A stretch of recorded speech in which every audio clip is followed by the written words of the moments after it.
We are back for another episode of Nfc Beast, and as always, we are joined by our Giants representative, Scrub Zero. We got the Washington Commanders represented below down here with Couch Coach.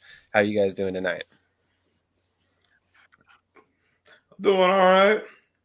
It's been a lot of mid football Across the division, unfortunately. across the league.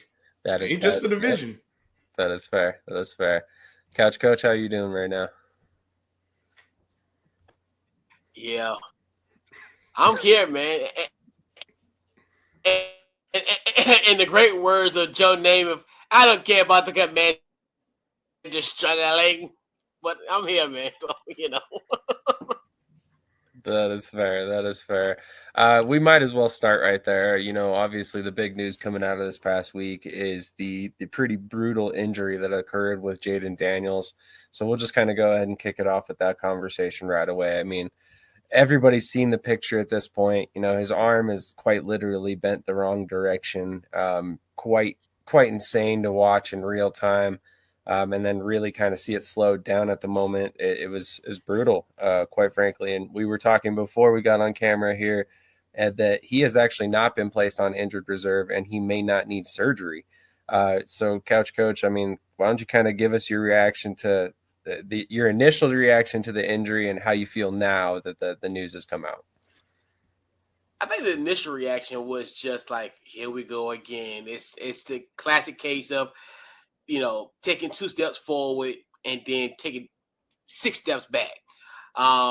Especially considering the fact just the injury history of Jay Daniels this year, obviously, with the knee injury after the Green Bay game in week 2, comes back, have some good games, and then have the hamstring injury against Dallas, and it's pretty much his first game back from the hamstring injury. So then you see this year thinking, man, this is could be catastrophic. I know we had talked about it early as far as initially seeing him with the air cast, because typically we've seen obviously in other cases where that particular part is broken. So my first initial reaction was like, man, this is not good.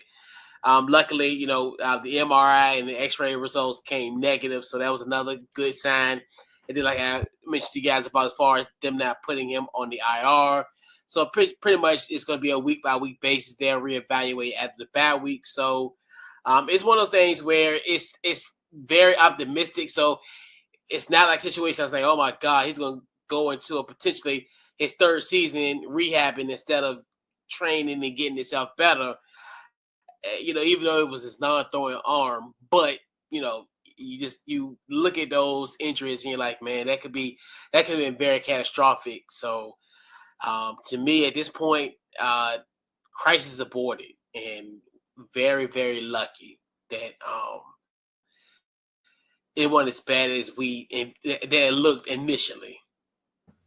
Completely agree. And I think, even from a rival's perspective, obviously I'm a diehard Eagles fan. I mean, when I initially saw the injury, my immediate thought was, I hope he's okay long term, because he's exciting to watch from a football fan's perspective. He is so much fun to watch.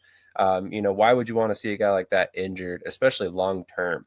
So, I mean, that is definitely something that I thought was scary to watch. But Scrub, what were your thoughts when you initially saw the injury and now hearing that he might actually still play this season? I thought it was season over initially. It just looks scary. Like watching the replay, I just hear the crack in my mind.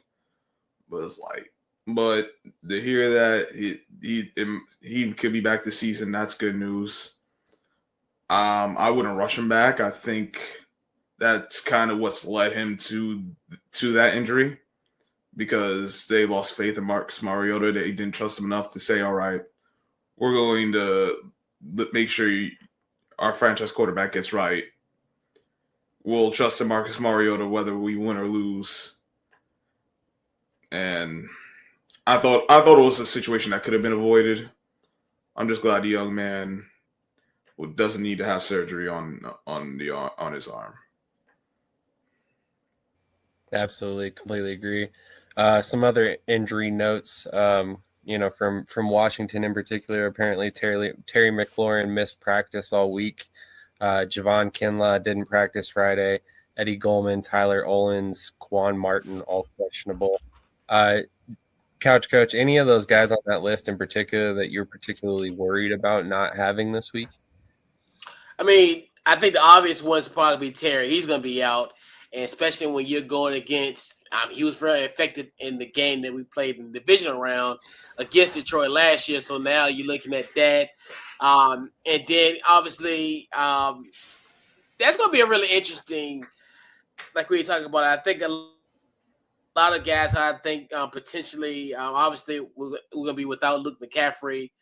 It's not looking well as far as guys, as far as that's going to be available this week. It's going to be kind of iffy. So I know last time I checked the injury report, essentially who practiced today. I'm assuming Goldman probably going to play. Quan will probably play. Tyler Owens, they'll probably play. They were full participant in practice, so you're looking at that. Trey Amos. So I see those guys probably more likely will be playing on Sunday, but like we talked about Terry's out re-aggravated that quad, and he's on the IR. They put him on the IR. So yeah, it's been that year, man. It's been that year. It's been a year for us. Unfortunately, and staying on that same theme of injuries, Scrub, your Giants are kind of banged up at the moment. They've got quite a few guys out, including their kicker, Graham Gano. What are your thoughts on the injury situation the Giants are facing this weekend? Man, Graham Gano stay hurt nowadays. I don't even know why they haven't gotten. I know why they haven't gotten a new kicker because they thought he would stay healthy. They paid him all the money. Now they can't find a kicker. I mean, they tried the international guy. That didn't work. He missed 2 extra points in the game against Denver. So that was it for him. Gano came back, and now he out again. So I guess they're going to go with Young Hoku. But, I mean, this is nothing new. Giants end up getting banged up throughout the whole season anyway. Adebo's out again. It looks like we down a few corners. Flott was a full participant the last 2 days, so off a concussion protocol, so he should be back on Sunday. But I mean, I don't even know what to say anymore. I'm tired of this team. I don't want them to lose every game because they've disappointed me long enough. This head coach has disappointed me long enough. But in a very serious note, like it's depth pieces and key guys. I mean, your best cornerback's hurt. Best cornerback's hurt. One of your offensive linemen is questionable for the game. Obviously, your kicker you thought was going to be your guy was out. Chauncey Golston is out too. One of your depth inside linebackers, Musal is out. Starting center, John Michael Schmidt's like it's just a lot of injuries, dog. Javon Holland might be back this week, but he's designated as questionable as things stand right now. It don't look good for the Giants. Let me just put it like that. Yeah, it definitely looks kind of rough. There was quite the injury list. I mean, there's a bunch of guys that you did not mention just now that were limited participants as well in practice, but are still expected to play. So Eagles are dealing with some injury news as well. Cam Jurgens missed practice again. It's expected that Brett Toth will start at center once again. Adoree Jackson's also coming off concussion protocol and dealing with a personal matter. Missed practice Friday. His status for the game is up in the air currently. I would expect him not to play. Cowboys could see Demarion Overshown, Malik Hooker, Donovan Wilson, and Siobhan Revel Jr. all back following their upcoming bye week. So they're kind of seeing the plus side of the injury bug. However, obviously, as we all know at this point, there was some pretty big news coming out of the Cowboys locker room this week as Marshawn Kneeland has passed away, and I'm not going to get into the circumstances behind what happened with him, but what are you guys' thoughts on how that's going to affect the team going forward? Obviously that's a big deal. You lose a guy that you've seen every day, for the season, plus, And I imagine that's going to affect several mindsets going forward throughout the rest of the year. Let's go to Couch Coach first on this one. Yeah, very just disheartening and sad news, and it just shows you just life, man. Like the ebbs and flows. Monday night he gets a touchdown. 3 days later he's dead. Like it's so crazy how life is, and it's just one of the things. You just never know what goes on in people's mind. I think that's one thing. Like we always say, be kind to people. Like, because you think you would never thought in a million years having a high like that on Monday and then having a low like that on Thursday to Wednesday night to be in that predicament. And my heart goes out to his family, the team, and that's another thing, and it's going to affect him. I mean, it's just like anything. This is a guy that you probably have seen more than you see in your family. This is, an extension of your family. Obviously, you look at like the leader of the Cowboys and Dak Prescott. You think about his situation with his brother and all that. You think about all that, how he's been like a advocate for mental health. So it's just one of the things where this is another, similar circumstance in that regard. So, it's just strange, not strange, but it's just so really hard. It's serious sad for his age. I know we've talked about retired players in this predicament, and it seemed like this year it's been more of guys that's currently playing football that's in their youth, and that's one thing. And it's just heartening because he had a whole life ahead of him, and especially now being in my 40s, I couldn't imagine all the good things that have happened past my life, past 24. And not being able to even witness the greatness of your life. And it's just so sad, and it's just heartening, man. It's gonna be a carryover effect. I mean, it's gonna, it may not see it on the field, but those guys are hurting. Those guys are hurting for sure. Absolutely. Lost way too soon, 24 years old. Scrub, what were your thoughts on the situation as it came up this week? Yeah. Just as shocked as anyone else. I mean, doing the game Monday night, just looking, he gets a touchdown, gets his team back into it. To hear that he passed away a few days later is just it's life, but it's just one of those things you don't think would happen. It's easy to take things for granted, but I mean, even being grateful for every moment, like you just don't expect something like that to happen. As for the team, I know definitely they're all feeling it. I don't know how they're going to respond off of the bye week, because usually something like this happens. They're playing that either like Sunday or Monday. This is quite unusual. I don't remember a situation where a player has passed and then there's they have a whole week off to sit on that. Prayers go out to him, his family, his teammates, those close friends. It's just some scary stuff, man. Absolutely. Obviously, we want to take a moment to throw out there, if you're struggling with depression at all, call this number below, 1-800-273-TALK or 8255. So, we've all been there. Everybody's been through tough times, and it's sad to see a kid, because quite honestly, that's what he is, a kid, go this young with so much promise left in his life. So, but on to other more football-related notes. Excuse me, sorry about that. There was quite a few trades leading up to the deadline here. The Cowboys actually acquired a couple different players, and unfortunately our Cowboy representative isn't here to discuss them tonight, but I wanted to get your guys' thoughts as well. Scrub, Cowboys trade for Quinnen Williams and Logan Wilson. They trade away Mozzie Smith, a second rounder in 2026, a third rounder in 2027, and a 2026 seventh round pick. What were your thoughts on these moves? Logan Wilson, maybe he'll give him something with the Cowboys. I'm not expecting too much from him because he wasn't playing too great with the Bengals anyway.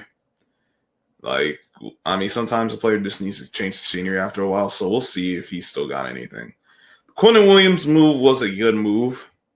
You get another guy who with Kenny Clark, so your interior on the line should be set.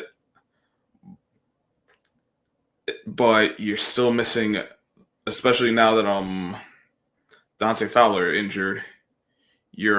Maybe he'll be back after the bye. That is one favorable thing, but he's injured, so he's really your only guy on the edge who can get pressure. So you still need an edge guy. You still need cornerbacks. I mean, Trayvon Diggs is hurt again, and even when he was healthy, he wasn't playing great. Deron Bland, he cool, but he's kind of more like a third corner than a second guy. I'd rather him be my third corner because him as my number one.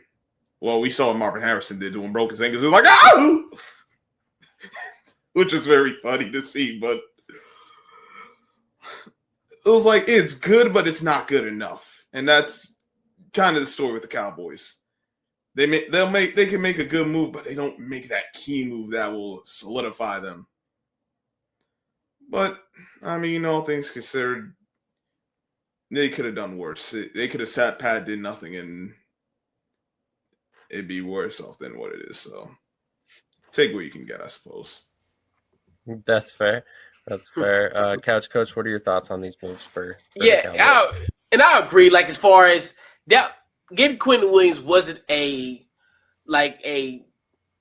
put it this way, like a necessity. Like, but like but if he does come up on the market, you grab him. But like you said, they do have a lot of holes in it.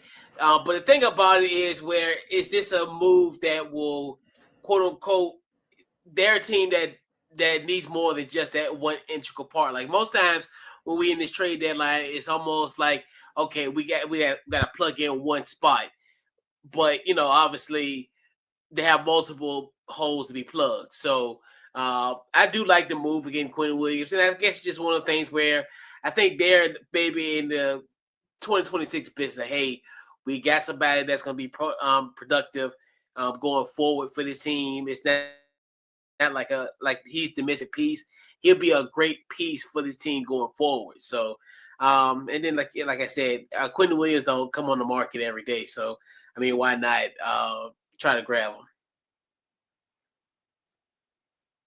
Completely agree. He's got to be one of the best interior and defensive linemen in the league.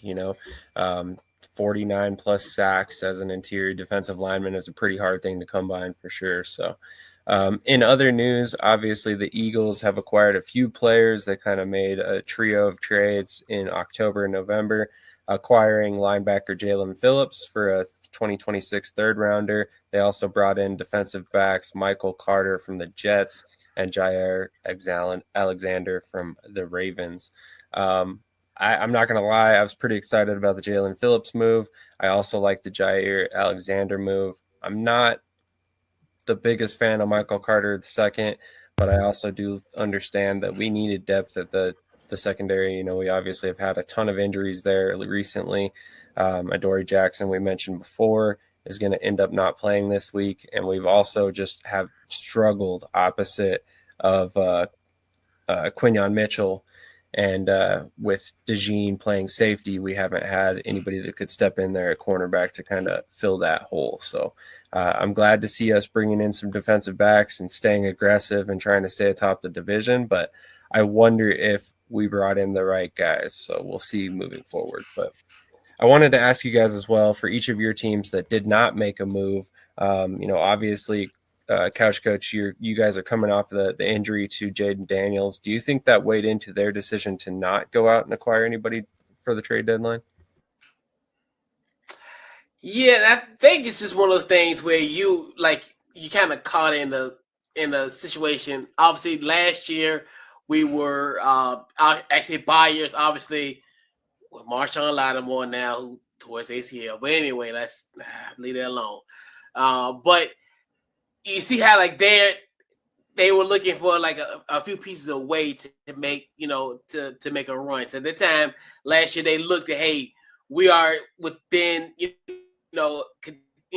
we were like pretty much on the verge of a playoff team about it. But in this point where it's just like you really couldn't get too much. Like as far as I know, a lot of people look at Debo on the market because pretty much Debo how much we were really gonna get for him, and just some of the pieces that as far as the guys that we could have sold in a sense, is it even really worth it? Because I don't really think you want to get much from that. And like you said, I think it's like you said, as far as the whole injury of Jay Daniels, there is a point where yes, you have to have some optimism. But at 3-6, and your franchise quarterback is out for potentially 3 weeks or more, let's just have common sense. Let's just have a come to Jesus moment and realize the season's pretty much lost. I mean, yes, you can make a little run, but it's highly unlikely at this point. So yeah, I think a lot of that did come into fact, especially with the injury where hey, season's pretty much lost, and hey, we're just rebound and get the ball rolling in the offseason as far as roster building. Makes perfect sense to me. Scrub, were you surprised that the Giants didn't make any move, whether that was trading players away and kind of building up draft capital or bringing somebody in to try and hopefully get them over the hump? I'm not surprised they didn't make any moves. From what I've been reading, it wasn't because they didn't try. It was because no one was really looking to take the players they were trying to send out. They're trying to get something for, according to reports, it was Evan Neal and Jalen Hyatt. They were trying to get something back for. And Evan Neal, former 7th overall pick, he's been on the bench all year. I guess whatever they're looking for didn't materialize to anything. And Jalen Hyatt, unfortunately, has been downright unplayable. As for trying to bring someone in, they couldn't do that either. The big name that was linked to the Giants was Jalen Waddle, but supposedly it was a first round pick Miami wanted, and because it wouldn't just be a rental, you do have control of this contract, I think, till 2028. So if any move's going to be made for Waddle, probably be the off season. The Giants are trying. This regime is trying to save their jobs. Let's just call it what it is. They're trying to save their jobs. They haven't done a great job in roster building, as we've seen with how the roster's been constructed and the depth or lack thereof. The coaching has been subpar, to put it mildly. And honestly, I'm at the point where they've disappointed me too much. I want to see them lose every game from here on out, because that would mean we get a new head coach and hopefully a new GM. I'm tired of seeing the same old thing. These guys should have been gone last season. They're still here. I know they're not trying to fire guys mid-season, so that's why they need to lose so they could get rid of them as season's end. Word up to me, as soon as I saw Saquon hoist up that Super Bowl trophy, they would have been gone. I would have got him out before that, but that would have been the straw that broke the camel's back. Yeah, okay, that's a fair point. It's a fair point. I mean, you let that guy walk out the door, and then he turns around being the missing piece for the Eagles. Yeah, I'd say that's a fair, fireable offense. You know what would be funny? Just before we continue, imagine if Daniel Jones gets to a Super Bowl this year. Oh, Lord. If the Colts are in the Super Bowl this year, you have to fire the staff for the Giants. Like, you have no more questions at that point. So I'll leave it up to you guys. Do you guys want to review Week 8 as well, since we didn't do an episode last week, or would you like to go straight into Week 9? Well, might as well go through these games. We let the people know how bad our teams are or are not. Sounds good. So we'll rewind a couple weeks back to Week 8 here. The first game of the week that kicked off for the NFC East was the Giants and the Eagles, which ended up in a 38-20 victory for the Eagles. The Giants had previously beat the Eagles the last matchup. Scrub, I'll let you kick this one off. What were your thoughts on this game? My thoughts is that it was going to be a long day, and it was a long day, but not exactly in the manner I expected it to be. I thought, yeah, honestly, y'all should have dropped 50 on the Giants, and I thought there was a lot of missed opportunities from y'all. I do think that the quarterback sneaked the brotherly shove that they said Jalen Hurts was down by contact and got the first down. He was not. I know he was not. That ball he was not. His forward progress was not stopped. That ball came out, and the league said, "Nah, we gonna let them hold on to the ball." I'm like, "Oh, here we go." And then late in there was some other dubious plays on both ends, and then the late pass interference by Darius Slayton. Yes, it was a pass interference, but usually they don't call that.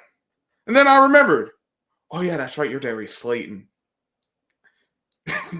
We're not even gonna discuss that. But and oh yeah, Cam Scottaboo got hurt that game, so that was fun. Listen, Giants are cooked. They deserved to lose that game. They should have lost by more. Jackson Dart did what he could, but I mean, he's Jackson Dart. This is his first year. He has limitations. It showed. Jalen Hurts was amazing. 4 TDs. Probably could have got some more if you guys were just a little more cohesive. But I mean, all things considered, y'all still made things work. Devontae Smith balled out. Saquon got the big run to get the party started. And yep, 38-20. Oh, by the way, yeah, I said it before. Darius Slayton. Why is he still here? Why couldn't we trade him? Oh yeah, because no one was going to take that contract. Go ahead. Before I say something I shouldn't. Couch Coach, any thoughts on this game?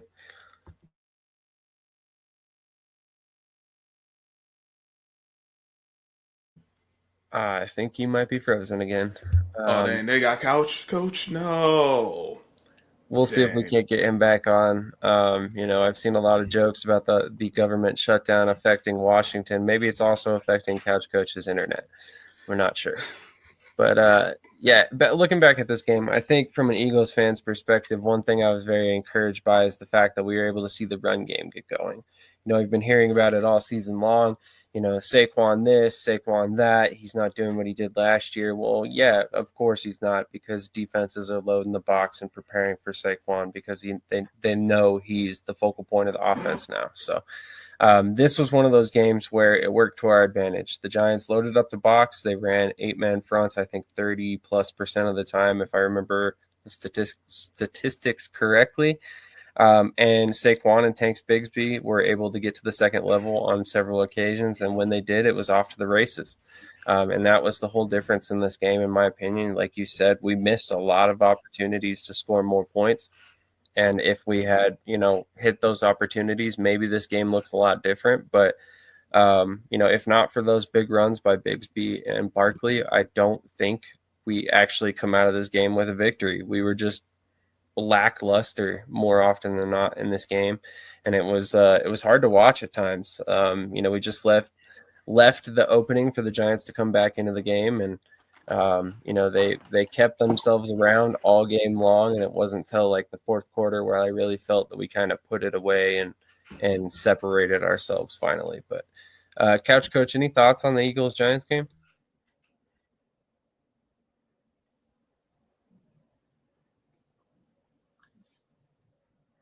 If the technology wants to work with us, maybe. All right, we'll go ahead and move on from this game then. He's speechless. It was such a great performance by the Eagles. Just kidding.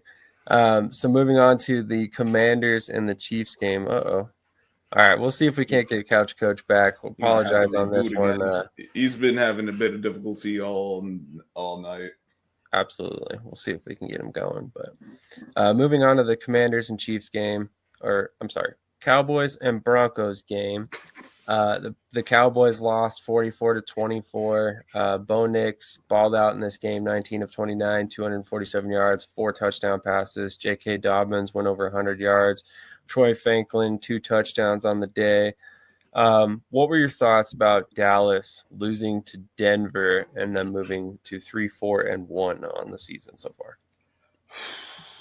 I thought the Cowboys had an early opportunity when they got that pick, and having to settle for a field goal instead of getting a touchdown kind of turned the dynamic around. Then the defense turned back into the defense we know them to be. They couldn't stop.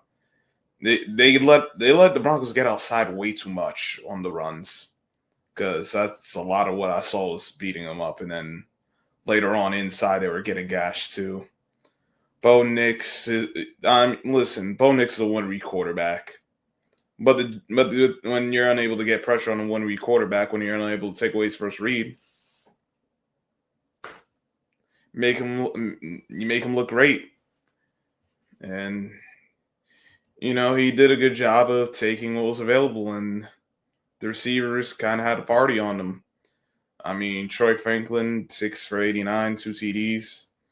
Cortland Sutton got some production. Harvey had himself a big game. Had the one receiving touchdown, 2 rushing touchdowns. I mean, it was 2 rushing touchdowns. Dobbins went over 100 yards. They just dominated the game from after that first drive. And the Cowboys, they couldn't protect Dak. There were missed opportunities. Obviously, 2 picks. I know everyone's going to be like, Dak sucks, this and that. Like, bro, if you saw that game, you saw Dak was under siege all day. They got him off his spot. And when you get Dak off his spot, it's a different story than when he gets to sit back there, set his feet, and make his throws. So, and the Cowboys didn't get the run game going like they should have. I know Denver got a good defense, but they could be had. We see they could be had. They've just been getting they've capitalized on some opportunities, but they've been more lucky than anything else. But Cowboys, they cooked, man. Stick a fork in them. That's fair. To 2-1 run to pass ratio. So I mean the Cowboys basically abandoned the run early and didn't do Dak any favors on that front. Like you said, Denver's defense was in his face most of the day. They only allowed 2 sacks, but that really doesn't tell the full story. He was pressured a lot more than that. The Cowboys also shot themselves in the foot several times with penalties. 9 penalties for 80 yards is not helping anybody. Dak threw a couple of interceptions, on rushed passes, which of course is not a good thing. But I mean, at the end of the day, the thing that I think really helped Denver was their third down efficiency. 5 for 8 on the day. They never really got in a position where they're behind the sticks too often. They always had manageable third downs, and that was really kind of the story of the game in this one. They only ended up having to punt twice. So, I mean, anytime you're only handing the ball back to the other team 3 times in the entire game, you're probably going to win that game. And this was an indication of that. So, great game by Denver. I think this exposed a couple weaknesses by the Cowboys, and ultimately that's why we see them go out and make those couple trades that we saw this past week. So, it'll be interesting to see what the changes do for their defense moving forward coming out of this game, which we'll talk about, how they play this in week 9 now. So moving on to the Giants versus the 49ers in week 9. Well, we still got to go through the Chiefs and the Commanders. I apologize. Skipping right past the Commanders and Chiefs. So the Chiefs laid a whooping down on the Commanders, and obviously in the game, as we know, Jaden Daniels ended up getting hurt, hurting his elbow, and Marcus Mariota played the majority of the game. It did not bode well for the Commanders. That was Daniels was out against the Chiefs. It was Marcus Mariota the whole night. Sorry, my mistake. No, you're good. That's why I'm here for you. But that's good because apparently you paid closer attention than I did. It was a 28-7 game in favor of the Chiefs, but honestly, that game was horrible. That was a horrible Monday night game by both sides. Chiefs didn't really get going to the third quarter. Mahomes threw 2 picks. Yeah, he had 3 touchdowns later on, but like, watch it. It was one of the worst games I've seen in a while, man. Oh, there's Couch Coach. You good finally? For the time being? Yeah, I'm good, man. Technology working Internet, out. yeah, I know, right? Yeah. All right, well, perfect timing. We're talking about the Monday night game, Week 8, the Commanders versus Chiefs. Why don't you go ahead and give us your breakdown of that game?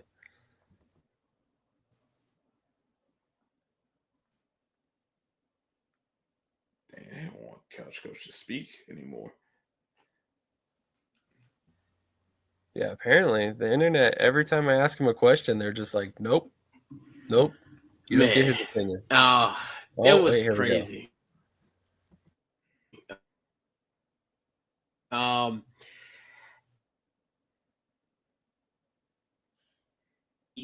it's just one of those where you never capitalize. I know, like DQ was like, yeah, we're just gonna be living on the edge. But I'm like, that's what scared me because I'm like, no, you need to capitalize. I know you want to live on the edge, but you gotta capitalize in those predicaments. And then the second half, the dam broke. It kind of just reminded me of kind of how the Commanders used to be in the past. Like as far as when we first started this show, same missed opportunities. You hang in with them, and then the second half they get their second win, and they the second wind.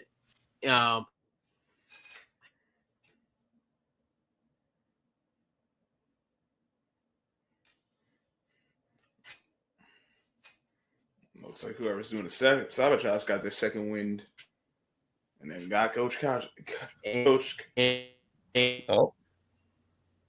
And they just took care of the game, and off those turnovers. So yeah, it was terrible. fair enough. I mean, honestly, not much left to be said on that one. It obviously was a rough game if you're a Commanders fan, 28-7, and your only touchdown came in the second quarter. So that second half was probably a long one. Moving on to Week 9 now, we'll talk about the 49ers and Giants on Sunday or Sunday afternoon. Yep, there we go. It was not a pretty sight in No Life Stadium. Yes, I called it No Life Stadium. That's what it is, because when the Giants and Jets play there, the life gets taken out of them. They play horrible. As another, the Giants got off to a fast start again. That looked cool and all, and then reality set in real quick. I mean, Mac Jones went 19 of 24 for 235 and 2 TDs. Yeah, I only have 5 incompletions. I can't do nothing with that. Christian McCaffrey went for $106 on 28 carries. Brian Robinson had 53 more carries. Each of them got touchdowns. Then defensively, they couldn't stop a nosebleed. San Fran was 6 of 11 on third down. They went for it on fourth once they got it. Just 2 punts. We just talked about it with the Cowboys versus the Broncos. Only punt the ball twice. Good chance you're not the other team isn't winning that game. Even though the Niners had lost a fumble, like the Giants are they're not even a sorry good team. They're just sorry, dog. They deserve to lose. Dart only had 100 yards through 3 quarters. The final stat line looks a bit better than what it really was, because that was just garbage time at that point. And I thought they got away from the run too early. I thought the Niners had done the same thing a little bit. I thought the Niners could have ran a little more, but they didn't get away from the run. The Giants did, though, because they started off early running the ball, and then they stopped, and they became one-dimensional, and this team is not good enough to be one-dimensional.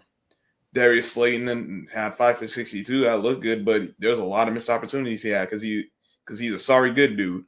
Well, actually, he was a sorry good dude. Now he's just sorry.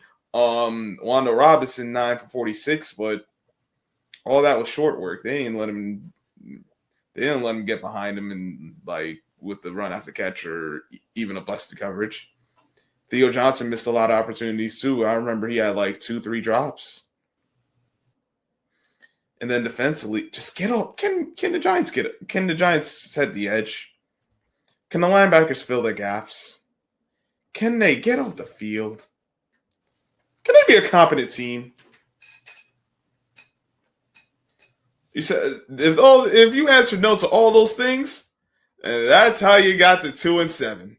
Congratulations, Giants. This is what you get. Yeah, it was a rough game. 5 of 12 on third down, 5 punts, 2 sacks allowed. Got dominated in time of possession. I will say though, only 5 penalties. That is one little tiny bright spot there. Yeah, except when the penalties came, it was all at bad times. It took away any momentum they could have had. That's fair. That is fair. Timing can change everything for penalties. That's for sure. Moving on to the Commanders and Seahawks. Couch Coach, what are your thoughts on that game?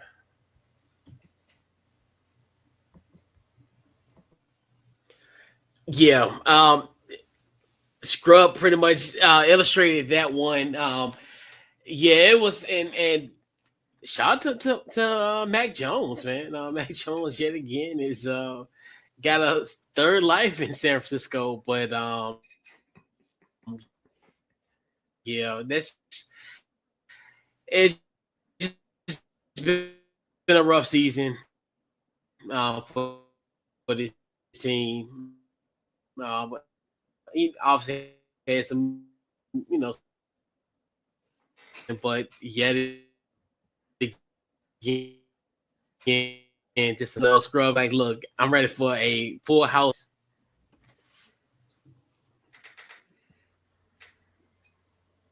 All right, I think we caught a little bit of that there. What are your thoughts on the Washington and Seattle game? Well, let's make this quick. Like it was a massacre. It was just terrible. Obviously, Seahawks got out to a great start. Sam Darnold, that first half, he was perfect. Didn't have any completion in that game in the first half. It was over by halftime. We're really over in the second quarter. This team, this defense is regressed. A lot of missed tackles. We've been talking about all year where pretty much these guys just ain't wrapping up and just not doing their thing. And Sam Darnold, if he had an MVP moment, it was in this game. And we talked about obviously the major headline in this game. It was people had an issue with Jaden Daniels on the game. It's kind of a catch-22.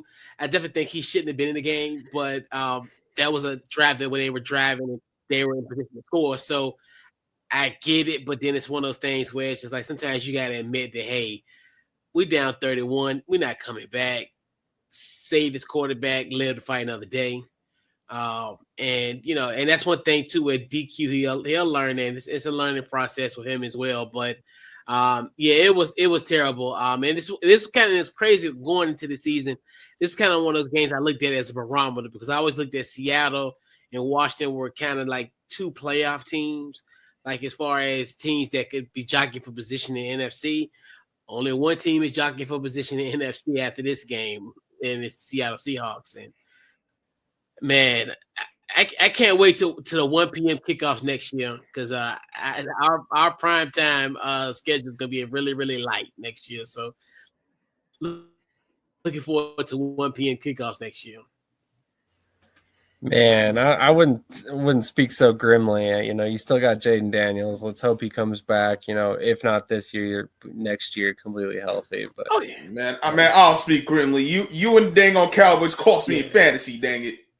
I would have won fantasy last week if it wasn't for the dang on Washington. Because I want to get Sam Darnold. Y'all gave him the 4 TDs in his guy, and then Marvin Harrison they'll beat me up because the Cowboys can't play defense. I can't trust none of y'all. I hate my division. Wow, strong feelings there from Scrub. So, Scrub, do you have any feelings on this game other than the fact that it screwed your fantasy team? Had Sam Darnold out here looking like all pro.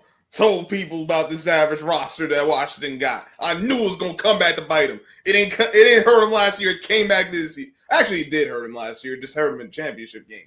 And the early is only certain in. It's mid. I didn't think they'd be this bad off, but how you let Sam Darnold do this to you, dog? That's Sam Darnold. He ain't nobody. I don't know. He had a pretty good season last year. I'm just saying. Who were the receivers on that team again? They were also pretty good. I mean, Okay. just some guy named Justin Jefferson. Yeah, that Justin Jefferson fellow, that Jordan Addison guy. Yeah. Nobody talked about. Oh, we lost Couch Coach again. All right, so moving on from this game, we'll go ahead and move on to the next game of the week, which was the Cardinals and Cowboys, which, as you alluded to, was not a very good game for the Cowboys. 27-17 victory for the Cardinals. Jacoby Brissett came out in relief of Kyler Murray, went 261, 2 touchdowns, 21 of 31. Amari Demercado had a pretty good game, 14 carries, 79 yards. What were your overall thoughts on this game, other than the fact that Marvin Harrison went off for 7 receptions and 96 yards? That Jacoby Brissett is better than a lot of these. Jacoby Brissett could start for a team in this league. I know he can. A lot of people say he's not very good. I never thought that. I'm not saying he's a franchise quarterback. I'm not saying he's going to carry you to a Super Bowl, but he can get the job done. I think he's better suited for the Cardinals right now than Kyler Murray. Kyler Murray has not played well all year. It's just time to admit it. He's been injured. The athleticism is lost. He's a short quarterback who doesn't do anything special outside of that athleticism. With that gone, like, he doesn't have special accuracy. He's not great. He's not elite at reading defense. And for whatever reason, him and Marvin Harrison, they couldn't connect. Jacoby Brissett going to get Marvin Harrison Jr. the ball. They were able to run the ball a bit. I wish they ran it some more. I thought the amount of carries they went for, the backup running back Xavier Knight had 9 carries, and I thought they should have ran it more than what they did. But I think they did an overall good job. Trey McBride made a few plays for them. Michael Wilson got that big play on the crossing route. Cowboys, we saw a lot of the same issues on the safeties. The secondary just couldn't hold down the receiving core. They couldn't stop runs at certain times, and they actually got after Dak Prescott. And for once, the fourth quarter was not the end of the story for the Cardinals, because they kind of been bad in fourth quarters, and they actually got a big stop late. Like, the Cowboys they were in the game, but they weren't really in the game, which is unfortunate. I thought they got away from the run too, because Javonte Williams has 15 for 83 yards, but Dak had 39 more attempts. I like Dak, but I don't want him throwing 40 plus times. I want him to stay in that. I don't want him really exceeding 35. Ideally, I'd rather him be like around 28 attempts. They were 0 for 3 on third downs, fourth down, my mistake. So, that's no good. I think they were 1 for 3 in the red zone too. It's not good enough. Missed opportunities and 3 turnovers. Three turnover downs, 3 other turnovers, 2 fumbles lost to interception. So that's 6 possessions you done just gave away for no reason. It's not good enough. Yeah, they only had 1 punt, but you got 6 other possessions you get nothing out of because of the Cowboys deserve to lose this game. Yeah, Cowboys deserve to lose this game. Completely fair. Yeah, it was just a poor performance by the Cowboys across the board. Regardless of where you look, as you mentioned, the play calling was terrible. They got away from the run too early. They cannot seem to find balance on this offense at all, and it is really kind of hampering them as a whole and making Dak go through a lot more pressure than he really should. You've got some pretty quality running backs there. Javonte Williams has had some pretty solid performances as of late. You've also got, a couple other players there that can add a little bit of something in the run game. Kavonte Turpin has that speed back there as well, and he can be used as a runner. A couple other guys have mixed in as well. Malik Davis is one of them. So I'm not really sure why they got away from the run and why they continue to get away from the run so often, and it just continues to hamper them from finding victory every week. So eventually I think they'll probably end up getting it through their heads that they need to run the ball more and protect Dak. But we'll see if that happens anytime soon. But it seems like the Dallas Cowboys, as we just mentioned before, going out making those 2 trades, they understand that the time is now for them to improve or blow it up, because at this point, the team is just kind of treading water. They're always sort of competitive, but they always want to play their way down to the competition. And let's be honest, the Cowboys should have mopped the floor with the Cardinals. The Cardinals have not been good this season. And yet here we are talking about how the Cowboys were, not only lost, but they lost by 10 points. So just honestly, the Cardinals, their record hasn't been good, but they've not been a terrible team. Opening week, they only lost by 1 to. No, they won opening week. No, yeah, they won the first 2 games against the Saints and Panthers. They lost by 1 against the Niners. They lost to the last minute against Seattle on Thursday night. They just really had a lot of hard losses. They haven't been out of any game. All their games they've lost have been actually. This is the first game they played that they've actually had a margin beyond 1 possession. So they're not. They're just a team that hasn't figured it all out.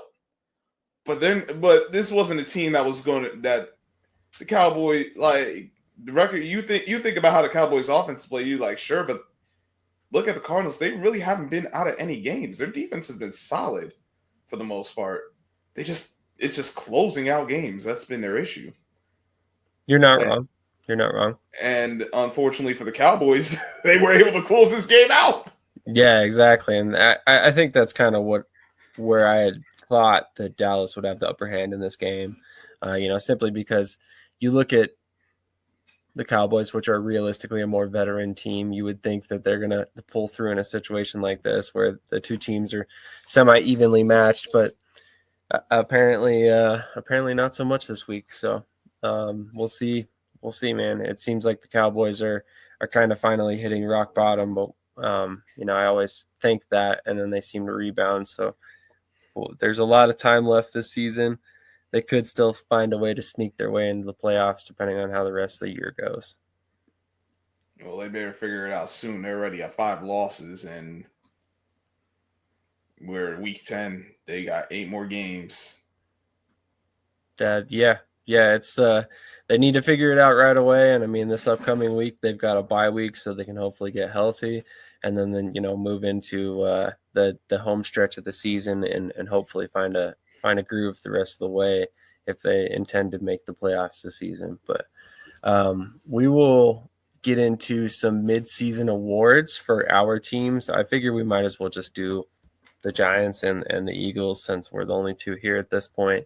And then we can kind of maybe ask those guys next week if they're back next week. But I'll go ahead and give you the floor for this one. I mean, what were you thinking? Were you thinking MVP, Offensive Player of the Year, Defensive Player of the Year?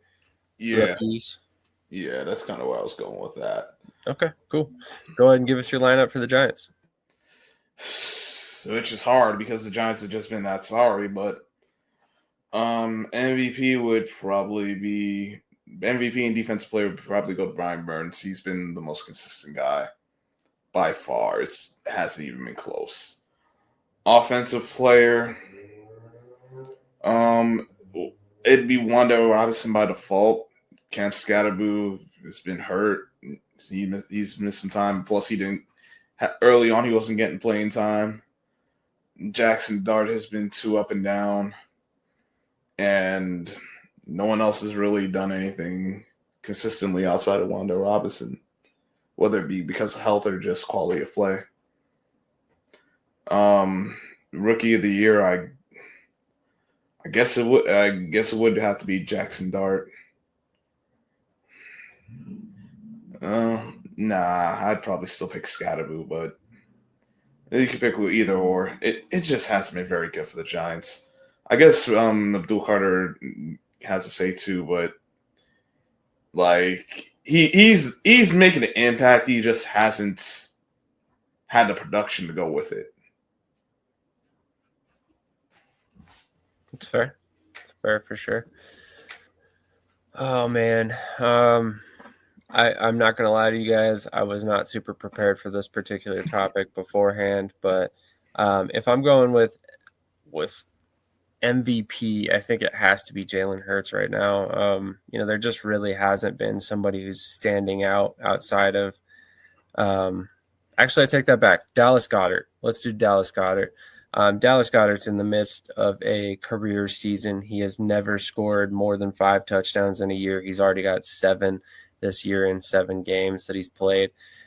He's turned into a red zone threat this year, and primarily because of other players on the team, which I'll get to here in a moment. I think you obviously could go with Jalen Hurts. He's only got 1 interception all season long, 15 touchdowns. He's completing over 70% of his passes, but we have watched him dink and dunk his way down the field a lot this season, and really kind of just put the ball in the hands of his playmakers and allow them to make plays for him. So I don't think I'm really prepared to call him MVP currently. So yeah, Dallas Goedert, I'll go with him for MVP. Offensive Player of the Year, I think ironically it's still Saquon, because, or at least in part, because of the way Dallas Goedert has become so effective this season. I think this is primarily because of the fact that, as I mentioned before, defenses are stacking the box against Barkley to try and prevent him from taking over the game. So, what happens? The middle of the field opens up, and that's where Dallas Goedert comes in, and he's been doing a lot of damage, especially in the red zone, where you have to worry about stopping not only Saquon Barkley, but Jalen Hurts on the tush push. All of a sudden that opens up the vast middle of the field in the end zone. So that's, exactly why Goddard has been so successful this year. Defensive Player of the Year, I'm a big fan of Moro Ojomo. He's had a huge season so far, 4 sacks, leads the team. Been a breakout player where we really needed a defensive tackle to step up because of Jalen Carter's, injury issues this season. So it's been awesome to see him step up and kind of prove that he was a good pick a couple of years ago. As far as the rookies, I think Makuba on defense, he's played really well.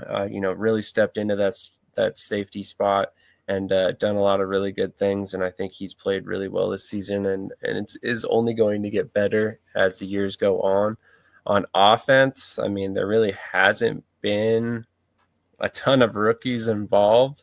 So it's kind of hard to say on that one. And I think I'll probably just give that one a pass on that one, because I really don't have any good answer for Rookie of the Year on offense. But yeah, anyway, moving forward, we can get into our Week 10 picks and previews and kind of put a nice tidy bow on this episode and move into next week. So we'll go ahead and get to the first game of this weekend, which, of course, is the Giants and Bears at 11 a.m. And I think this is an away game for the Giants, if I remember correctly. Awesome. So what are your thoughts on this game, especially with the way the Bears are playing as of late?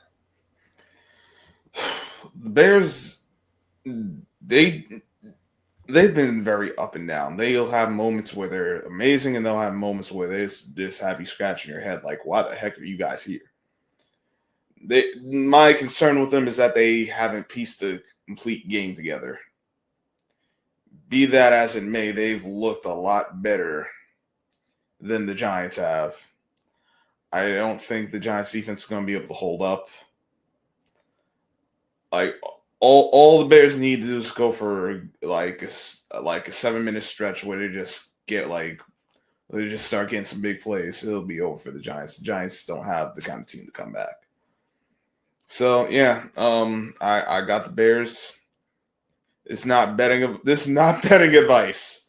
I'm just telling you what I would do if I were betting. I would take the spread because the Giants are sorry and the Bears are a better team than they are.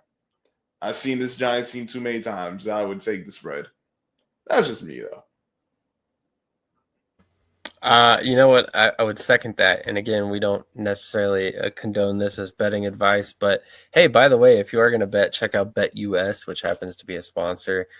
You can check out the link in the description. But after the game that Caleb Williams and the Bears offense had in this past week, I think that the Giants fans and you included are probably in for a rough week. I think the Bears are going to roll through this game. I don't think it's going to be quite as dominant as their last performance, but I do expect them to win this game, especially with as banged up as the Giants are. You know, we basically listed the vast majority of their defense on the injury list, and that does not help anything when it comes to a Bears team that is coming out of last week super hot. So moving on to the next game, the Lions at Commanders. Commanders will obviously roll into this week with Marcus Mariota starting once again. Detroit's 5-3. They haven't necessarily been the powerhouse they were last year, but they're still a very, very good team, and most likely overmatched for the Commanders without Jaden Daniels. But what are your thoughts on that game in particular? Shout out to my guy Detroit T. He's a Lions fan. He's been pointing out this offensive coordinator. Obviously, you weren't going to replace Ben Johnson, but this guy he's not. He's trying to play too vanilla. He's trying to have it call the game straight up. He's going to have to get creative with some of what he's doing because you got the players for it. Start utilizing them some more. Get some more creative runs with Gibbs and Montgomery. Do some more flea flickers. You could run and pass in a lot of creative ways. So you got the personnel for it. And Jared Goff, he had a terrible game last week. He's throwing a lot of balls in the dirt behind receivers, all that. I don't think that'll happen this week. It better not happen this week if the Lions want to get to where they want to get to. Like you said, no Jaden Daniels. Their defense kind of ran through like a bull in a china shop by the Seahawks. I think the Lions are going to use this game to get right because I don't think they'll be able to stop Gibbs and Montgomery, Sonic and Knuckles, respectively. So yeah, I got the Lions, and I think they'll win by double digits. I'm in the same exact boat here. I think the Lions realize how important this game is for them, while the Commanders are on the other side of things. You know, their season's kind of slipping away. Lions, however, though, if the Eagles win against the Packers this weekend, they could take over first place in their division, in a division that has 4 different teams with 4 wins or more, 3 of which have 5 wins. So it's definitely a highly contested division this year. So I think the Lions are feeling the pressure, and they're definitely going to come out firing in this one. I think 10 points plus victory is not out of the question by any stretch. Moving on to the Eagles and Packers game on Monday night. This, as mentioned before, should be considered one of the games of the weekend, obviously. Packers are sitting at 5-2-1 and in first place of the NFC North, while the Eagles are 6-2 and in first place in the NFC East.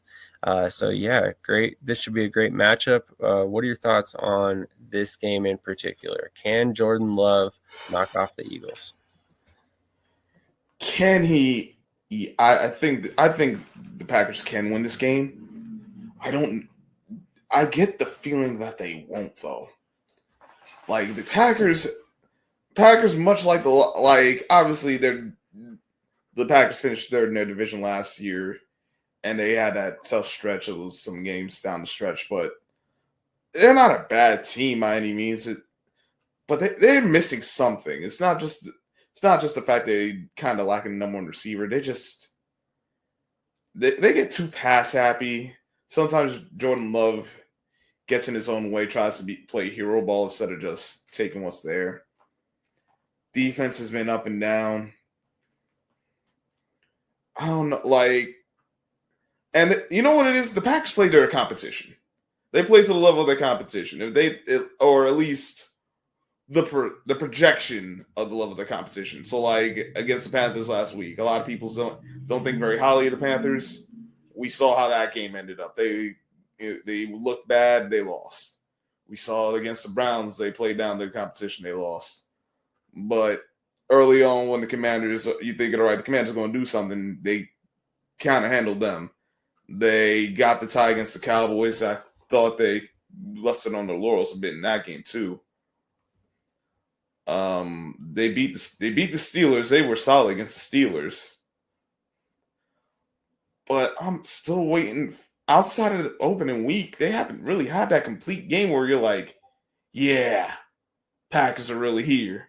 Even against the Steelers, they played well, but I felt more like Tucker Kraft being the hero and really dragging them along more than the team overall playing a great brand of football. So I know the Eagles kind of had a lot of the same issues too, but it's just something about this matchup that says that I could be wrong, but my instincts tell me pick the Eagles for this one. And that's what I'm going to do. I hope I'm wrong. I'd like to see the Eagles lose, but we'll see. I think your instincts might end up correct. The Packers have not beaten the Eagles since Jordan Love has been in the NFL. 3 straight losses in their last 3 matchups. I will say that if history serves as any indicator, this game will have a lot of points. The last 3 games, all 3 of them have had 30-plus points scored in the game. 2 of them have gone over 60 points collectively. So, if you're a bettor, you might want to take that information into consideration if you're placing any bets on this game. I personally have the Eagles winning this game.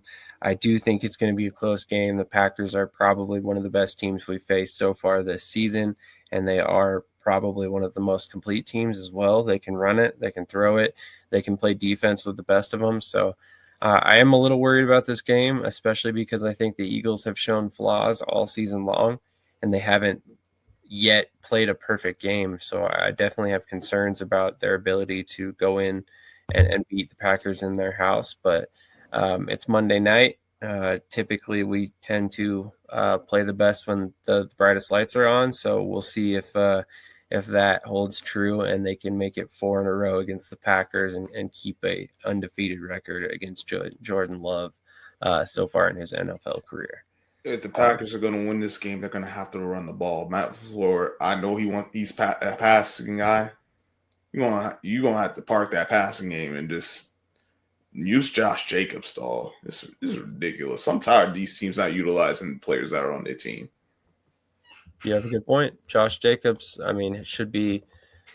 should be one of the top rushers in the league right now, and he's had a good season by every measure, but at the same time, he's only averaging 3.8 yards per carry, and they haven't really utilized him as well as they have last season. So hopefully he can get things moving down the stretch. But you're right, if he can get going and bust a few big runs, this game could quickly turn into a Packers win. And I have no qualms about that fact. That's for sure. Any other topics, thoughts, feelings you wanted to get to before we get out of here for the evening? Yeah, whoever messed with my guy, Couch Coach, y'all need to stop. That's my dog. We need to get him right, because him getting sabotaged by the internet ain't cool, man. Absolutely. You can Cash App Couch Coach money for a Wi-Fi amplifier. That'd be great. We are taking donations on behalf of Couch Coach. So No, by all seriousness, though, we appreciate all the support for this show. It's been 4 seasons. It's going strong. Thanks to these guys who have been able to host the season, as I've missed a lot of it this year. And I apologize for you guys who have been carrying the weight so far. Definitely appreciate everybody who's tuned in. Like I said, 4 years, that's an impressive run for any show, and this show is still going strong. So we're well on our way to season 5. So stick with us for many more episodes. Catch us every Saturday, 9 p.m. Eastern on Shady Sports Network. Playmakers, where can they find your channel? My channel, I'm Scrub Zero, just like you see right here. I got YouTube, correct? Yep, on YouTube. Yep. Perfect. And then also check out Couch Coach. I believe he's on Facebook, YouTube, and Twitter as well, if I'm not mistaken. So on that note, make sure you're subscribing to all of these channels and checking out all the other content that they all have. We all have great stuff coming out all the time. Basically, could keep you entertained 24 hours a day, 7 days a week with sports coverage. And that's what we aim to do. So on that note, we will catch you guys next Saturday at 9 p.m. Eastern for another episode of NFC Beast. Have a great night.